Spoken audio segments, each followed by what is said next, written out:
Society అనేది ఏదైతే ఉన్నదో అది 1980లో 86లో వీళ్ళు రిజిస్ట్రేషన్ జరిగింది వాస్తవం.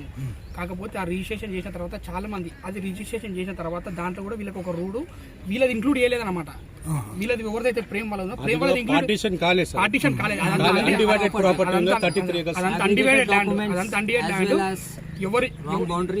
ఎవరెవరు ఎక్కడెక్కడ ఉన్నది ఇప్పుడు వాళ్ళ బౌండరీస్ అక్కడ లేవు, వాళ్ళ ప్లాట్ ఉందో వాళ్ళకి తెలియదు. అలా చాలా మంది లేరు, కొంతమంది వెళ్ళిపోయారు, వాళ్ళందరూ కూడా వాపసు తీసుకున్నారు. కొంతమంది అంటే ఇక్కడ కోర్టుల కేసులు నడిచే వాళ్ళు ఎవరు లేరు. అంతా బడా బాబులు, బిల్డర్లు, డెవలపర్లు, మొత్తం కాంట్రాక్టర్లు, పక్కలేస్తులు వీళ్ళందరూ కూడా వచ్చి ఇక్కడ కొంచెం టీఆర్ఎస్ ప్రభుత్వంలో జరిగినవి వాళ్ళందరూ కూడా ఇక్కడికి వచ్చి కొంచెం మీద రుబాబు చూపిస్తున్నారు.